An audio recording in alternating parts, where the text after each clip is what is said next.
Now, people who have seen the Wembley show and were at the Reading and Leeds shows, how different is the November tour going to be like in terms of production, and also are you going to bring in the strings live? What are you thinking? We haven't really nailed down what we're going to do, but it's going to be good. At the moment, the production, we're going for something completely different, aren't Yeah. we? We're trying something drastically different, so I don't want to give it away. Exclusive, maybe? It's going to be a lot more bold, I think, than anything we've done before. A lot more simple, but Lots of tubes. a lot more effective. Tubes. Like tube lights, yeah. All across the back of the stage. Nice. I think. Cool. But I yeah. won't probe you any more than that. I can tell that Well, beyond that, I don't really know what we're doing yet, so we'll see. Yeah, that's as far as we've got tubes. Tubes, yeah, that's pretty much great. Can we have loads of tubes? I want to talk about recording in Santorini because I went there this summer with some guidance of you, and it's obviously a beautiful place. It's sunny. It's like very relaxing. How does that affect the work ethic when you're there? Are you like, oh, shall we go on the quad bikes now? Shall we go and get a cocktail? Or That did happen sometimes. It never really got in the way. There's a lot of good thing about recording. Well, the bad thing about recording is you got a lot of time, so that's why it's good to do it at a place like that, because as busy as you can be, there's always obviously people have to do their stuff and people have to wait around, so everyone got to have a bit of downtime, and I guess it's a good place to have downtime, isn't it? I didn't get too much, to be fair. Yeah, you're kind of like... I was probably the person who had the least downtime. Me and you, really. Yeah, me and you end up having to, like, obviously vocals. If you're producing it, If you're producing it, yeah, it's you've got a bit more of a headache, but still, I think we've got enough time. We've got a tan. Even just having a couple of hours out there in the sun a day. When you're in the studio at work looking at a computer all day, it's just worth so much to get a bit of sun and have a view, an amazing view, and have a few drinks. I mean, the island was so nice. It's just a perfect place to be fair. Yeah. is it right that you just Googled what a good studio is to go in, and then said management, what about this one? They were like, yeah. Nice. We had a bit of budget left to play with because we weren't hiring a big name producer, so yeah, they came back and said, we can do it, so we just said, yeah, cool. Superb. Yeah, easy peasy. Yeah. Now, in terms of producing yourself, do you have to kind of take some time out like a painter does with a canvas and go, just fresh ears basically, go back and so you can actually analyse what's going on? Yeah, I think that the biggest thing about that, I don't know how to really explain it. One thing that would happen is we'd write music at night, and then the next day you wake up and that's the crunch time to realise whenever it's good or not, because it's like the worst or the best. It's like scary. It's weird because sometimes you write something, you'd be like, oh, I don't know, it's a bit. I think we might be able to do better, and you wake up and be like, that is awesome. Or sometimes you go to bed and be like, oh, we nailed it, and then you wake up and be like, oh, no, that's dog shit. Yeah. So it's a complete. Your ears just get mental, like smelling too many perfumes. After a while, they all smell the same. It's like that. With your ears, you're just like, I cannot tell anymore. I've been doing this all day, and then so the next day it's crunch time. So yeah, we've each sort of got our own ways of doing the test. You're quite into your car. The car listen is a crucial thing for you, isn't it? You always stick it on your car. I like little iPod headphones. I'll go for a run or whatever and listen to it. But it's good to get a bit of perspective. Yeah. But you have to go. It's important to be honest. And it's the hardest thing to do. Be honest with yourself when you've worked on something for so long and then realise it's a load of shite. That's kind of what a producer would normally be there for, isn't it? They'd be the person who goes, "That's good. That's crap," and we kind of do that to ourselves. So we didn't feel like we needed, but we were confident enough. I guess what you're saying about getting some kind of perspective is a crucial thing that is the hardest to do without a producer. But we made a lot of effort to tears, isn't it? Yeah, we just made a lot. We took our time and we made a lot of effort to try and get away and get perspective. I think that's why going to Santorini was so important for us, because it was just like a little fresh start. Yeah. I think the good thing about us is we don't bullshit each other. It's like I don't have any care for Jordan's emotions, and vice versa. Yeah, like he just. Yeah, I think like when I sing, he's got his fucking wank. If he does something, I'm like, that's Ben. You know what I mean? I think people are shocked when we like when they see it, because it's just, I think they expect it to be like me trying to like butter your ego, going, oh. Yeah, but it couldn't be. It sounds great. Sometimes it's like to the point where I'm like, come on, man. Yeah. Like you'll just be like, no, and it's like, come on, man, you can do better. Like just no respect for each other in the studio.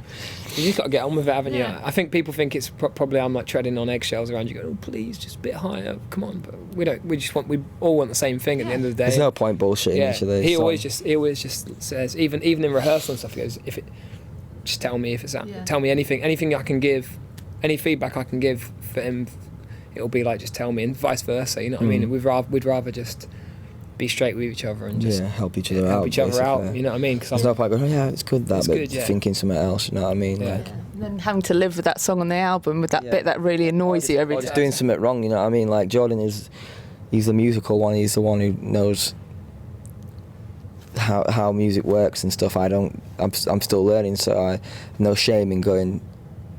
Just say if I'm singing something flat or something sharp or whatever, just shout it at me in front of everyone. I don't care. You know what I mean? I don't want to just be doing something wrong and you not feel like you can dare tell me, because it's the worst, isn't it? You can take it as well, can't you? Yeah. You don't really care, do you? And it's like with a producer, they might not necessarily have the exact same like idea or goal as you. At least you know the band probably generally have the same goal. That's the thing, We're that all on the same page. if you've got a vision, you can't expect anyone else to share that vision with you. Yeah. And they're only gonna water it down. You know what I mean? And it's that old saying, and if you want something doing right, you got to do it yourself. And it's no disrespect to anyone worked to before, but we could have the biggest name in the world work with us, and we'd still would be unhappy. Yeah. Now, listening to the album, I think it kind of lends itself to cinema quite a lot, and I wonder if that's something in the future you want to do, because you create great atmospheres and moods and stuff. Is that something you might move into one day? Totally. One of the main words used thrown about at first was cinematic. I guess every band wants to, though, don't they? Really, I'm sure if you but I think we actually do. I think we do write music that could.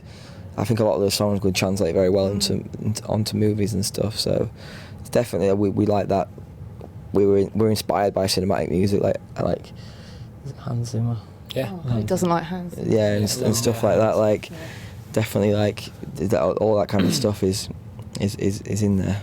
And you did that drive thing, didn't you, with Zane Lowe? You were on that. Yeah, How was that experience? It was really good up until we released the song. Yeah. Until everyone went, "What the fuck are you doing?" The thing is, we wrote it specifically for a scene, so it was like this car chase, and to be honest, when it was broadcast, they had the music really quiet, so it was just pointless. But it was fun nonetheless, because we really enjoyed making it and stuff. Yeah, and it worked so well with the scene. We were like super stoked on it, but then part of that drive thing was they said, "Oh, you have to give us the full song, and then we'll play it." So we gave them the full song. It was like, "Oh, what's going on? They've got a rap. They've got a rapper." New style.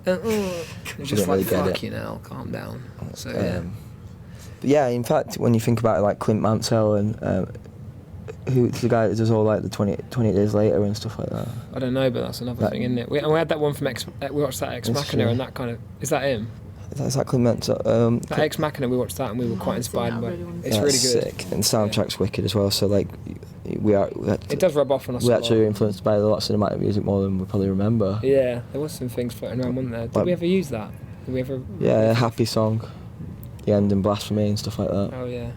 Where do you get like the samples for like the cheerleader chants? Where do those vocals come from? That was like originally it was an old sample that Ollie found of Cheerleader, and then we kind of re-recorded it at Drop Dead. We got all our friends and family, all the girls to just like do this kind of cheerleader. Yeah, it's like obviously it's just like an American, it's kind of a generic cliche, generic American thing, and I just found the sample of it, cut it up on GarageBand and showed it Jordan. And we just recorded it properly. Just works. We were just like, yeah, that's cool. Yeah. And because the album's called That's the Spirit. As soon as because Ollie had the idea to get to cheer. One of the first ideas was like, I remember he was saying, I've got like a couple of ideas of different things I want to do to get started, and one of them was like, I just want a song with cheerleaders in that's like super happy and almost like poppy sounding, but they're really, really dark. The theme's actually dark. Yeah, and that was like almost like a bit like Marilyn Manson-y kind of, and then like. Yeah, and then when he found that sample, I was like, yeah, that's the one. Yeah, let's use that. Now, I want to talk about Oh No before I let you go, because that one is probably the one that stands out as the most kind of different to what you've done before. What was I saying? Different. Yeah. Were there any times during making the album where you did do things that were so different that in the end you thought, okay, we've gone too far with that, we can't do that? The only time I think we had any kind of like regret was when we tried to almost go backwards and regress a little bit. We tried to just write something really heavy. Write something really heavy that we thought might appease older fans, and it just didn't feel right to us. We spent a whole day on it, and by the end of the day we're like, oh, this is cool, but it's just we're just treading old ground, you know. We're not bringing anything new to what we do. It was boring to us, wasn't it? I just listened back to it. We like, just didn't. How is this even going to work on this album? We just got to like the second section and we were like, what the Fuck, we can't. We don't know what to do because we don't care enough to carry on the song. So yeah, that was the only time really. I think all the out there stuff made it. Yeah, the sax solo was one of the out there bits, and it's one of my favourite bits. So yeah, I love the sax bit.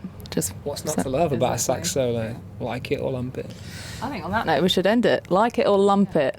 Sexual Chocolate. Are you talking about? Sexual Assault. Oh, right. We had some good names. Have you not seen Coming to America, Eddie Murphy film? No. Watch it tonight. All right, cool. Recommend it. Okay, thanks. Bye. Sorry.